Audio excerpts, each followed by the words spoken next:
আওয়াজ করছিল। ছেলেটার এমন আচরণে আমাদের বড় হুজুর দোয়া কালাম পড়ে সেই ছেলেটাকে ঝাড়ফুঁক দিচ্ছেন, কিন্তু ছেলেটার কোনো উপকার হচ্ছে না। এমন অবস্থায় সেই ছেলেটার দিকে এগিয়ে যায় সিরাজ। সিরাজ ছেলেটার কাছে গিয়ে কি জানি পড়ে ফু দেওয়ার সাথে সাথে ছেলেটা সুস্থ হয়ে যায়। ছেলেটাকে সুস্থ হওয়ায় সবাই সিরাজের অনেক সুনাম করতে থাকে।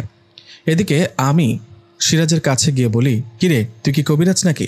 বড় হুজুর তো পারল না, তুই কেমনে পারলি? আরে আমি দোয়া পড়ে ফোন দিয়েছি, কাজ হয়ে গেছে, এসব বাদ দে তো। সিরাজের কথায় আমিও আর কথা বাড়ালাম না। ভাবলাম এরকম তো হয়, স্বাভাবিক ব্যাপার। এই ঘটনার ঠিক 2 দিন পরে এক রাতের ঘটনা। আমি, সিরাজ ও আমাদের পাশে সিরিয়াল অনুযায়ী বাকি মাদ্রাসার ছাত্ররা ঘুমিয়েছিলেন।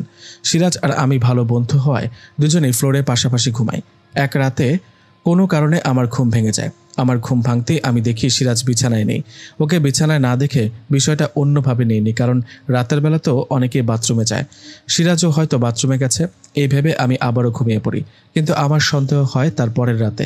আগের রাতের মতো পরের রাতেও সিরাজকে বিছানায় না দেখে মনের মধ্যে সন্দেহ জাগে। আমি রাতে সিরাজকে কিছু না বললেও সকালবেলা ওকে ডাক দিয়ে বলি, আচ্ছা সিরাজ, একটা কথা বল, গত রাতে রাত 3টা কি 4টা হবে, এই সময় তুই কই গেছিলি?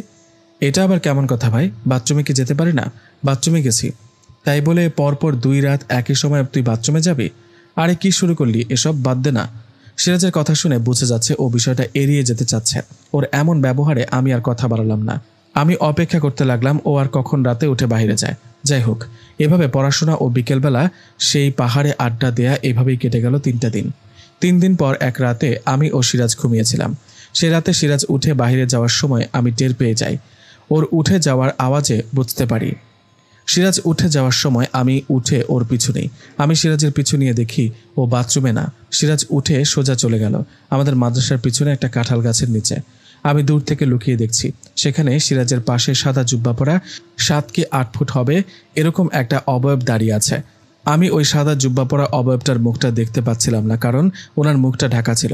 আমি আরও খেয়াল করে দেখলাম সিরাজ ওই অবয়বটার সাথে কথা বলছে। বিষয়টা দেখে আমি বেশ অবাকই হই। সিরাজ যেন বুঝতে না পারে সেজন্য ওর আগে গিয়ে আবারও শুয়ে পড়ি। সেই রাতটা আর ভালো মতো ঘুমাতে পারিনি। মনের মধ্যে শুধু কথা ঘুরপাক খাচ্ছিল। সিরাজ ওইটা কার সাথে দেখা করলো?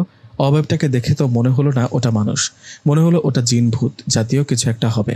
এসব ভাবতে ভাবতে রাতটা পার হয়ে গেল। পরদিন সকালে আমি সিরাজকে কিছু বললাম না। সকালে মাদ্রাসার ক্লাস ও দুপুরে খাবার পর একটু রেস্ট, তারপর আবার ক্লাস। এভাবে সকাল ও দুপুরটা পার করে বিকেলে ফ্রি সময় আমি সিরাজকে নিয়ে সেই পাহাড়ে যাই, যেখানে আমরা দুজন রোজ রোজ ঘুরতে যাই। ওখানে যাবার পর আমি সিরাজকে বলি, সিরাজ শোন, তোকে কিছু বলার আছে, তুই কিন্তু মিথ্যা বল